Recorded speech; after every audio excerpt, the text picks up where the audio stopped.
and the bond. When you did it on Monday, you did it as a rule of three. Tonight you didn't, and it didn't work as well, in my opinion.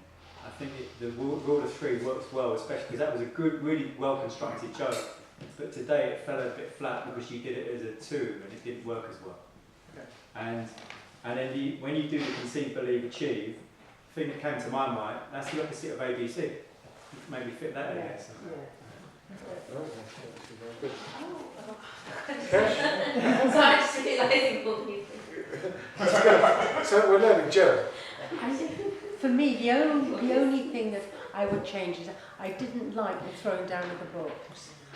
I thought if they're either valuable enough because you're using them afterwards, to put them up there, put them somewhere. But I really, you know, it agitated me that they were thrown on the floor. Okay. I'm not telling you. The title wasn't mentioned in the speech at all. And I think it could be. And I think the He started on the first thing he said. Was it? He said, I think this never-ending Yeah, story started at an early But age. the ending of it on the Toastmasters magazine, for me that was a bit weak. I think you could have a much stronger close, and maybe some kind of a callback to something that happened earlier on. Maybe something about what your dad said or one of your friends said would be a much stronger close. Okay. Can I pick that point up? Yes. Because I had the same idea. And yes, end with the reprieve of conceive, believe, and achieve. And you too will come first in the end, Mr. Toastmaster. Thank you very much. And one from me, I think, when you get to the London Business School, you've been there because I think you went to the last time, there's a much bigger area and your voice is going to need to project much further. So I think in the slowing down and the breathing and just the intention to reach the back will make a big difference because that's a different kind of stage. Thank you. But I thought it was very funny. I enjoyed it. I've heard it. I think it's the third time I've heard it, and I'm still enjoying it. So I think it's a very strong speech, and I think you have a good chance to make your mark on the division stage. Mike. One other very small point. Keep Dad's voice low at the beginning. You started with it low, and then you drifted into your own voice. Oh, okay. Oh yeah, that's a good game. Watch your voices.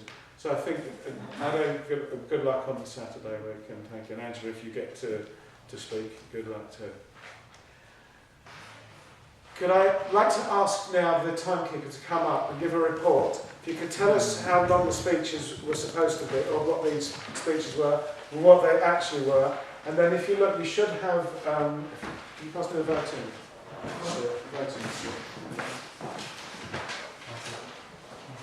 You should all have one of these. So we're going to vote. It's the middle one at the bottom. It says ballot for best speaker. So we'll repeat, Param will come up and give the times and he'll mention the speakers' names. So you can vote for who you thought was the best speaker tonight. So please welcome back Param to the stage. Thank you. Clap.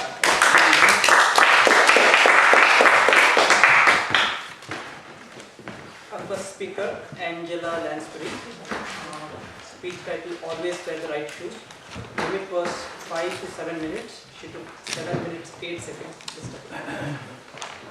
Second speaker, Martin. Selling an inexpensive product. Time limit was 8 to 12 minutes. Time taken was 11 minutes, 2 seconds. Third speaker was Tony. This was our music. Time limit was 10 to 12 minutes and it was completed in 11 minutes 30 seconds. Final speaker, Ade, 5 to 7 minutes, the never ending journey. It was just above 7 minutes, 7 minutes 15 seconds.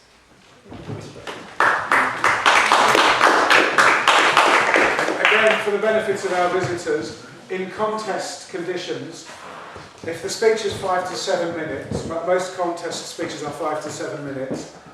If you speak for less than 4 minutes 30 seconds, you're disqualified. If you speak for more than 7 minutes and 30 seconds, you're disqualified. So all the speeches were in time. So now if you can please vote for the best speaker, and somebody will come around and collect.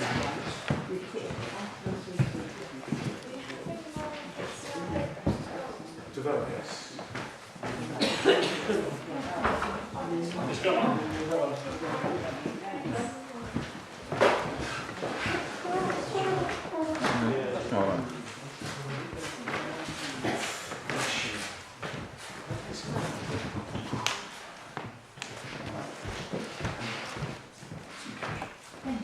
Okay. Let's see how we go. Enjoy it. Get people to speak very quickly. Okay. I just wonder whether you want to interrupt it so they can do the break first. And then I think we might do the because this may run a bit longer, so we may not have. Okay, okay. We're actually running, just for chat, we're actually running a few minutes, quite a bit late. So we have a chance, we can do the, I think I'd like to carry on. Are you all right to carry on for the moment, or are you gasping and desperate? Perhaps if everybody just stands up for 1 minute, everybody just stand on your feet. Just if you can, and just shake yourselves out and get rid of the numb bum feeling. And we will carry on. We will soldier on like the stalwarts we are. Okay, when you're ready, you may sit down. That was it. That was it, just to get a bit of circulation going. Okay. So, fellow Toastmasters and welcome guests, we are now moving on to our impromptu speaking session called Table Topics, and I will invite Peter Jacques to come to the stage. Peter, again, has been with Toastmasters for 5 or 6 years and has made an enormous mark on the club with his bonhomie, his rumbunciousness and his great projective voice.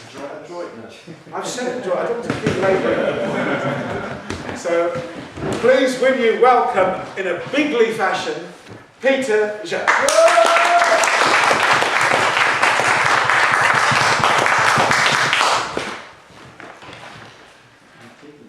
If there was ever a word in grammar not to describe me, it's adroitness. Okay, this is the part of the evening where the speech is unprepared. You have 2 minutes, for those of you who have not seen it before, to speak about a topic that you're going to get 10 to 15 seconds to think about when I ask you up there to speak. Now there's just a couple of rules I'd like you to adhere if you could. First of all, this is enjoyment. It is not a trial. No one's going to shoot you. Every single person in this room is rooting for you. Absolutely bear that in mind. Make no mistake. Secondly, as you are picked to come up, you've got 5, 6, 7, 10 seconds as you're walking up here to have words running through your head to try and give you a head start on what it is you're going to say. And thirdly, I have picked some subjects which are simple. They're going to be about you. So when I choose you, you will have heard the subject first. So please come up and go at it. It's about you. Now, first of all, could you just tell me, second of all, actually, I think I've done first of all, who are the guests here tonight, please? Put your hands up. 1, 2, 3, 4, 5. Okay? En français. Who doesn't want to come up here and talk? Right, you're the first person.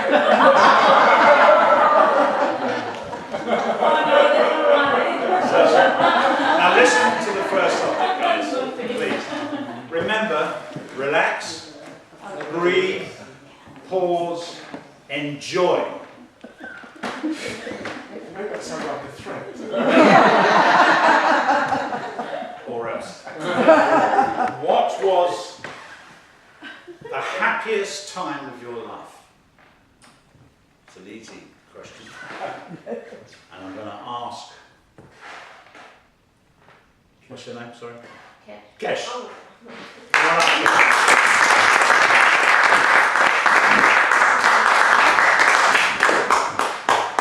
happiest time of your life. I think the happiest time of life was when I graduated from university about 3 years ago. I managed to get a 2-1, which I thought it would never happen. Because I wasn't very good at school. GCSEs were okay, then A-levels went like that. as they were a bit hard about 10 years ago. And so I didn't do well, and I didn't get the grades I wanted to in my first degree I wanted to do, which was business management. And then I realised, am I really interested in that? Do I read all the business economics magazines? Do I read the news? And I thought, no, I don't. So I decided I'll take a gap year, reapply for media studies, which I'm much more interested. I love watching TV, going on the computer, watching YouTube videos, which is all the rage now. So then I kind of moped around a bit, was a bit depressed, like all my friends are going to uni, and did some cooking lessons, and then I went travelling for 6 months. And just before I went travelling, I got an offer from the university to at Goldsmiths, which is in South East London, to do media, which I was very happy about. And these were after I came back from travelling, the best 4 years of my life. And I worked so hard because I knew I wasn't really good at school, and I know I wanted to work harder. So I knew I wanted to make sure I worked hard for the next 4 years, and that's when I had the happiest time of my life, and I achieved a 2-1 at the end.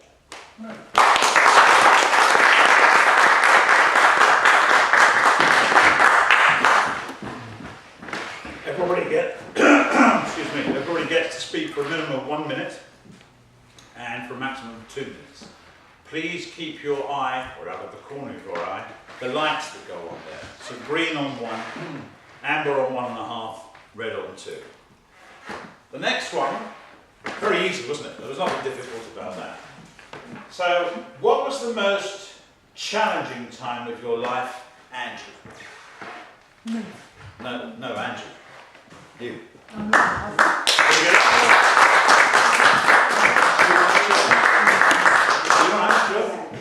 want to shake my hand?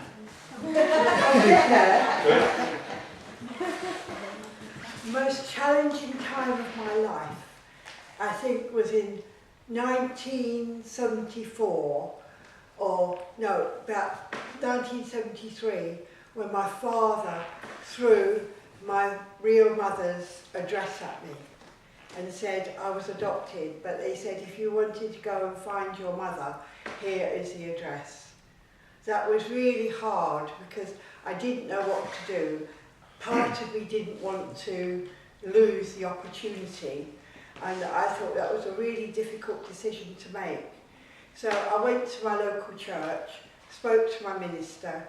He said to me, wait for 6 months, and if you still feel the same, come back after that 6 months and I'll help you. And he managed to get in touch with the minister of where they were living in Hastings and try and contact her. And I left the arranging of that to them to do. And then in August 1974, aging myself, I met my mother for the first time when we had quite a good reunion in my minister's dining room. Unfortunately now the house is sold, so although it is a real memory for me, it was really an important stage of my life. We continued to talk and meet each other for a few years after that, but it was really a challenging time, and it's something that was really important in my life.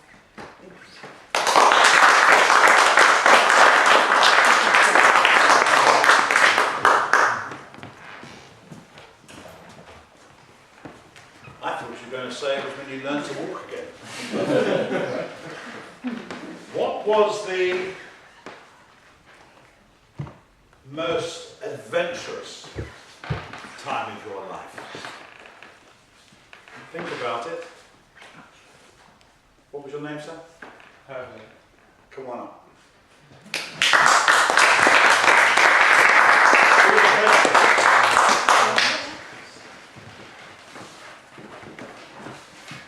Fellow Toastmasters and guests, I think probably actually coming in this room.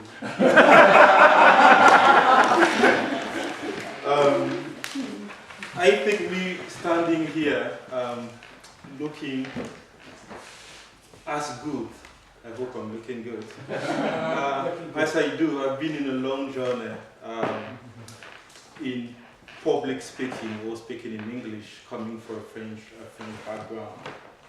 I was born about 30 years ago in Cameroon, studied in French, worked in French for probably about 7 years, and just got tired of it, right? So, and I decided after 25 years, I think, studying French, 7 years working, to start working for an English company. And I felt that was crazy. I remember the first week, I got to work for that company. There was a meeting session with someone that was supposed to deliver a trainer. And he was speaking obviously in English, and he was German. And it was a 2-hour call, and I was supposed to deliver the training. Afterward, I don't think I was able to get 20% of what was said. But guess what? 2 months after, the plan I drove was one of the best in the region, and that's my learning. So I think you've heard it probably, but it's probably more true for me. Life is never about what happened to you, it's how you react to it. And that's my reality.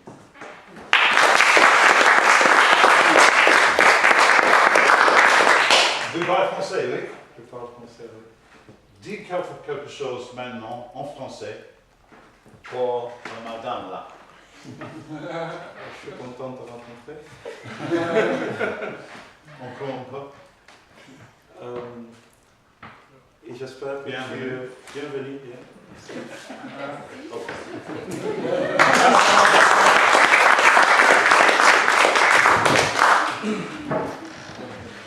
There are, you know, French Toastmasters, where people in the second language who are obviously English and stand up and say this whole thing in French.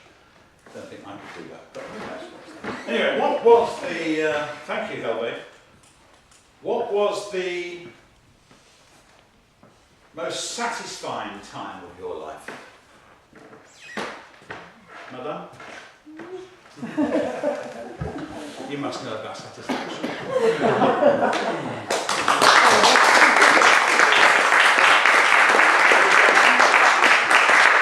Fatima, tell them how you were satisfied, so to speak. I think the most satisfying time has been recently when I just had my second child, who's just 5 months old now. I must say, when I found out that I'm going to have a second child, it was not planned, and I was quite, unhappy about it throughout. But this little boy came, and he's brought so much joy and so much happiness and love in the whole house that it's brought some kind of peace and tranquility, which kind of makes me think. I was quite hesitant to give up my career for another year when I found out about this whole thing. But now all that has kind of taken a back bench, and it just has brought this beautiful satisfaction that I'm just happy where I am. And I think this is the most satisfying point of my life, where I'm kind of feeling very happy at where I am at present. Yeah.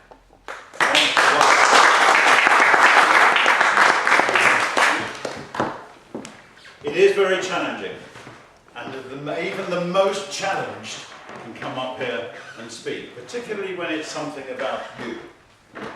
So, what was the most fulfilling time of your life?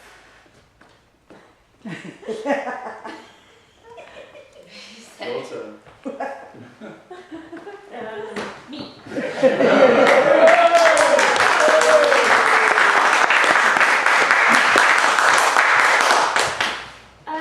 I would think moving to this country has been the most fulfilling. I moved here 3 years ago. I moved from South Africa. I just pretty much gave up everything like that. Left my kids behind. Most difficult time of my life to start again this side. Pitched up here with 2 suitcases, and that's all I had, and probably £50 to my name.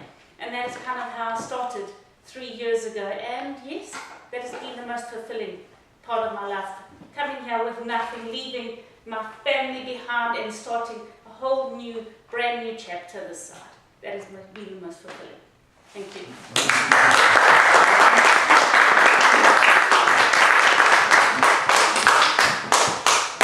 That's how easy it is, folks. Here endeth the last lesson.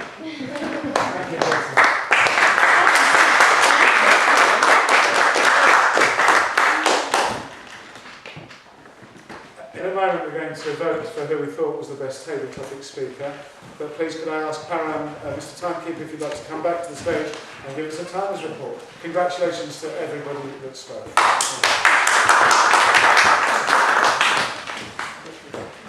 First speaker, Kesh, the happiest moment, 1 minute 30 seconds. Angela, 1 minute 43 seconds. Herve, yeah, 1 minute 46 seconds. Fatima, 1 minute 5 seconds. I'm sorry, I don't know. Michelin. 41 seconds. Oh, Thank you.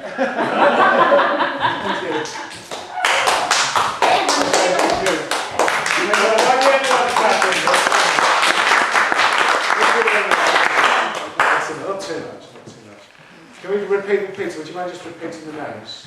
Yeah. So First person was Kesh talking about happy. Second person was Angela talking about challenging. Third person was Herve talking about being adventurous.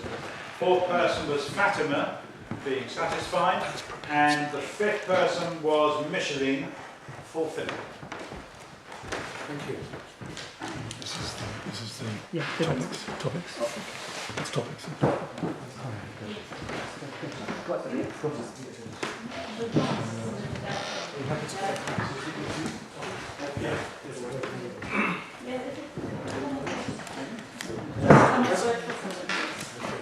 Are we all voted? No.